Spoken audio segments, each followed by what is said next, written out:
જય જિનેન્દ્ર બધા સાધર્મિક પરિવાર.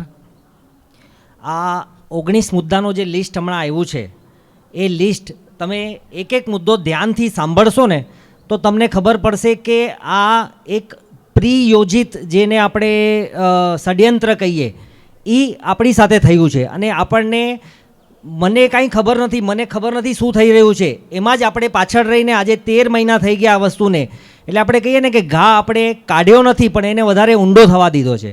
હવે આ એક એક મુદ્દો હું તમને સંભળાવું છું. મુદ્દા નંબર 1, થાણા સાધુ પૂજ્ય નાનાલાલજી આદિ 10, સાધ્વી પૂજ્ય હંસાબાઈ આદિ 8, આચાર્ય તરીકે પૂજ્ય મૂલચંદજી સ્વામીને તથા પ્રવર્તની તરીકે મહાસતી શ્રી નીનાબાઈ સ્વામીને સ્વીકારે છે, પણ પોતાના અંદરના સમુદાયના સંપૂર્ણ વ્યવસ્થા એમના નિમેલા વ્યવસ્થાપક જ દ્વારા કરવામાં આવશે.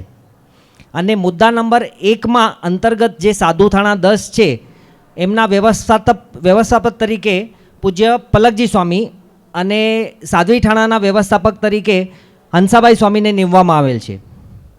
મુદ્દા નંબર 2, અમારી એટલે 18 થાણાઓની આંતરિક વ્યવસ્થા માટે જે પણ વસ્ત્ર, પાત્રા, ઉપધી તથા વિહારની વ્યવસ્થા એ અમારા વ્યવસ્થાપક જ કરી શકશે.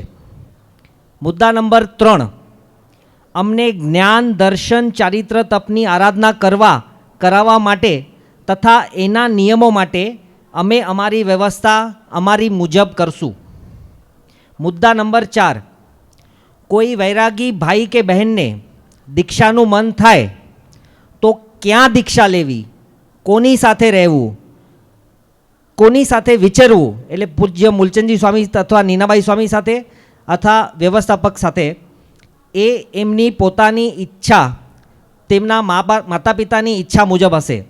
દીક્ષા દેવી કે ન દેવી, ક્યારે ફેરવવું, ક્યારે દીક્ષા દેવી, કેવી રીતે દીક્ષા દેવી, કેવી રીતે દીક્ષા દેવડાવવી અને જે વગેરે જે પણ દીક્ષા માટેની વ્યવસ્થા હોય એનો સંપૂર્ણ નિર્ણય એ અમારા વ્યવસ્થાપકનો રહેશે.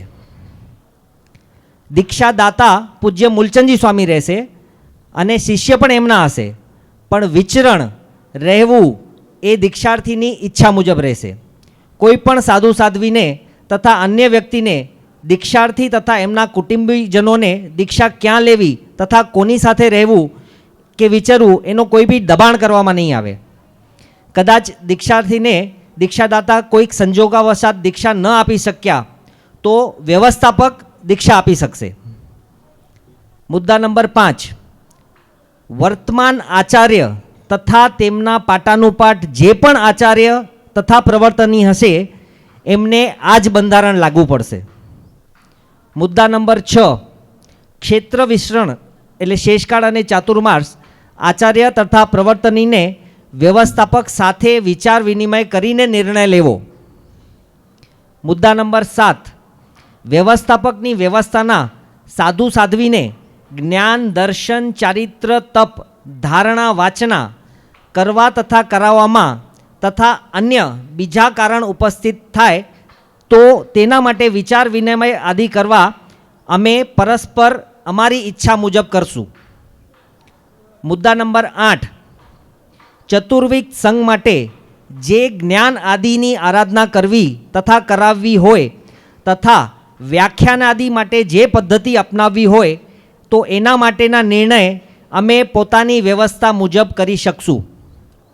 મુદ્દા નંબર 9, અમારા માટે જ્ઞાનની આરાધના માટે તથા ચારિત્ર પાલન માટે અમે જે નિયમો બનાવ્યા હોય, જે સિદ્ધાંત મુજબ હોય તથા ભગવાનની આજ્ઞા મુજબ હોય તો એના માટે અમે પોતાની વ્યવસ્થા અમારી રીતે કરશું. મુદ્દા નંબર 10, બહુ મહત્ત્વનો મુદ્દો છે આ. 8 કોટી નાની પક્ષની ચાલતી જૂની તથા વર્તમાન પરંપરાઓ અમારા માટે ફેરફારને આધીન રહેશે. મુદ્દા નંબર 11, બંને બાજુના સાધુ સાધ્વીને બંને બાજુના સંગાળામાં ફેરબદલી, સ્થળાંતર રહેવું, શિફ્ટ ટ્રાન્સફર કરવું હોય તો બંને બાજુના આચાર્ય તથા વ્યવસ્થાપક પ્રવર્તનની તથા વ્યવસ્થાપકની સહમતિ અનુમતિ હોવી જોઈએ. મુદ્દા નંબર 12, અન્ય સંપ્રદાય સાથેના સાધુ સાધ્વી સાથેની જ્ઞાન આદિની ચર્ચા કરવી હોય તો અમે અમારી વ્યવસ્થા અમારી મુજબ કરીશું.